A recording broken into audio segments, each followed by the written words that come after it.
This week's game, obviously against a great opponent, top 5, top 10 team in America, was a tremendous experience for our entire program.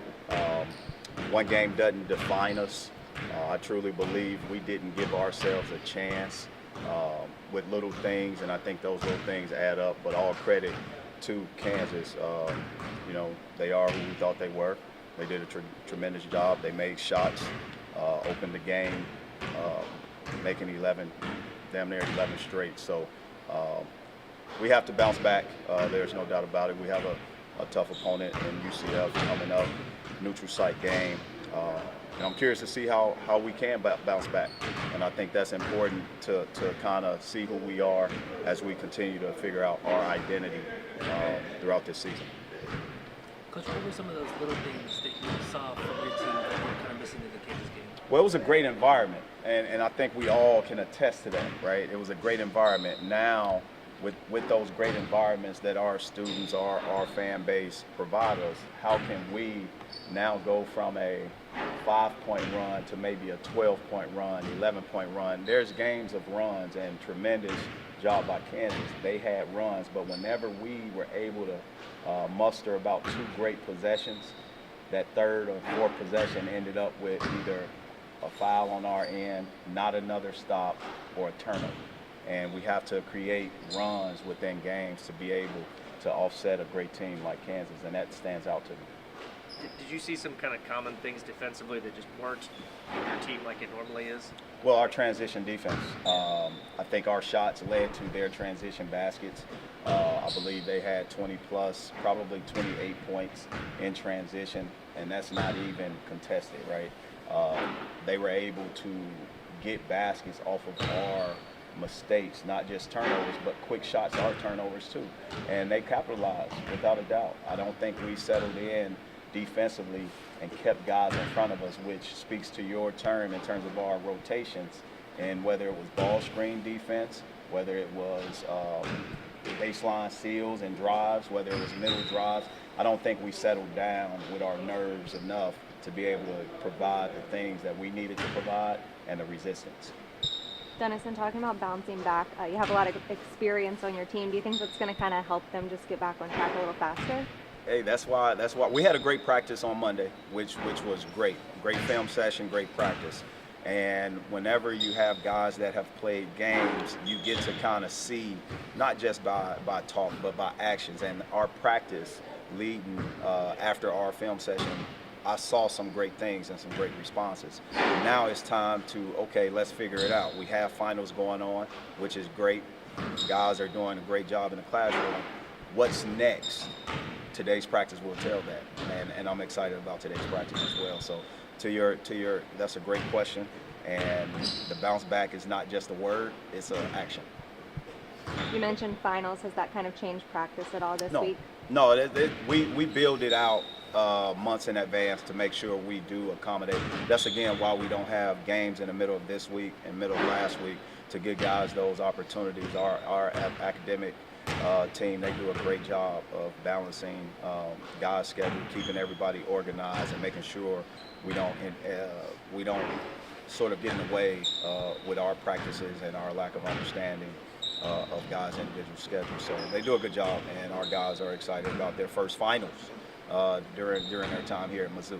Coach, what would you say makes a practice or a film session great, as you said they were on? Discovery, self-discovery makes film sessions great. Awareness makes video and film great.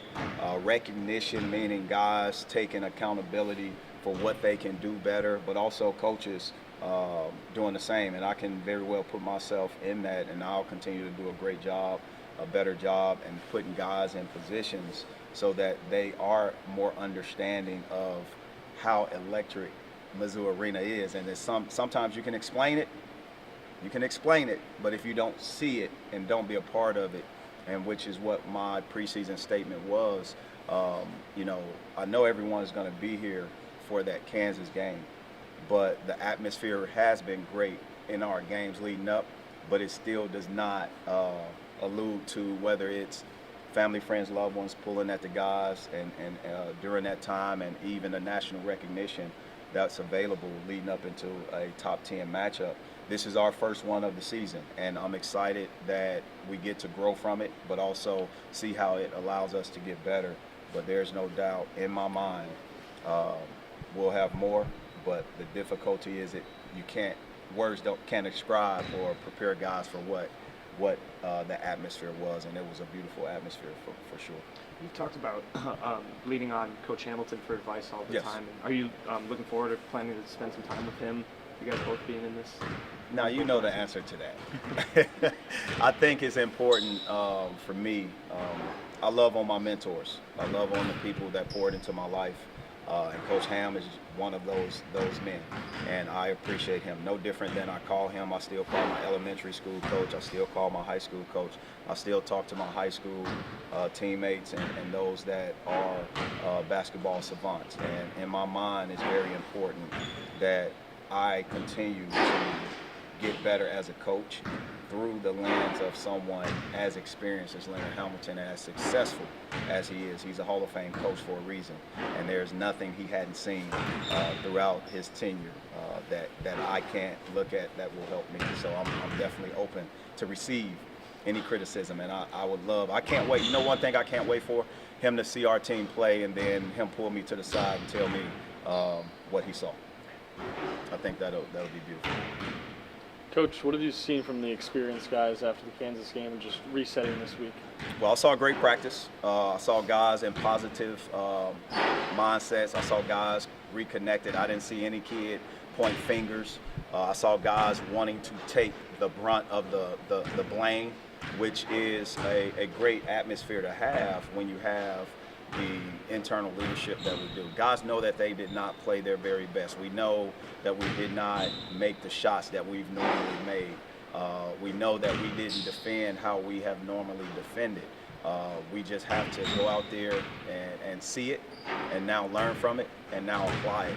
Today's practice will be a barometer for me to see that, and I think the next game and even games after, you don't want a loss to turn into 2-3 losses because of something that is not being corrected from the previous game. You got to make and be able to put yourself in a position where you play well and still someone has to lose, and that's what our mindset is. You have to play well, and we didn't do that last game. Dennis, what did you learn about yourself coaching in a game like that against a team like that? What I learned about myself, I think what I look at is in the past how Leonard Hamilton allowed me to be a head coach when I was an assistant. And I really understood that when I became a head coach.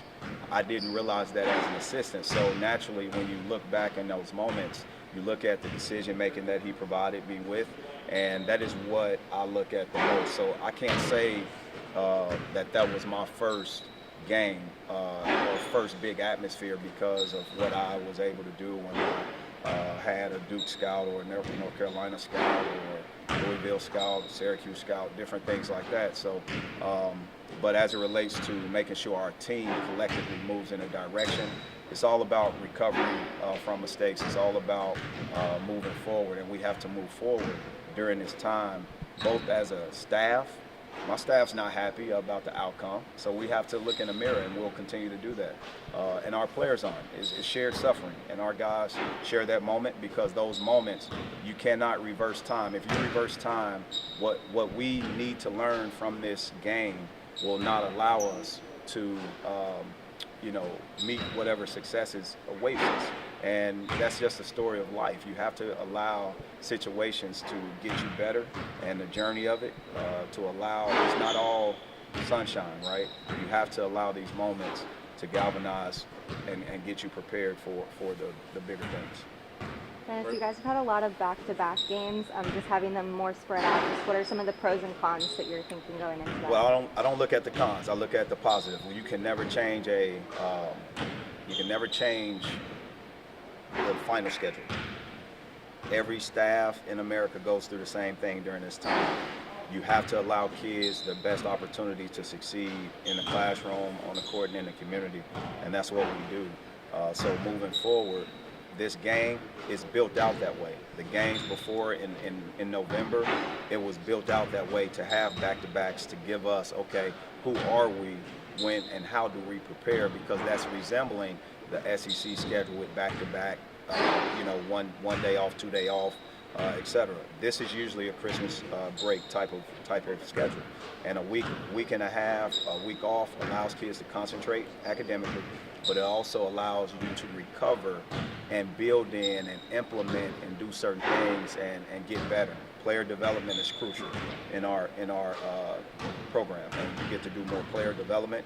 And there's no cap on hours of practice per week during these breaks. So once we get through the final schedule, we'll have to go to our schedule where we can continue to get better, whether it's more film, more player development, individual workouts, and team practices. One last question. Dennis, What stands out about UCF on film? I'm not talking about UCF right now, but that's a great question. This is more so about us and how we can continue to get better. Sorry I can't answer that right now. One more question, boss. Dennis, are you excited just for your team? Obviously you've been in Wichita, and that was a tough environment, like you said, but just, it's a neutral site game, but a bigger road trip, and looking forward to what they can bring.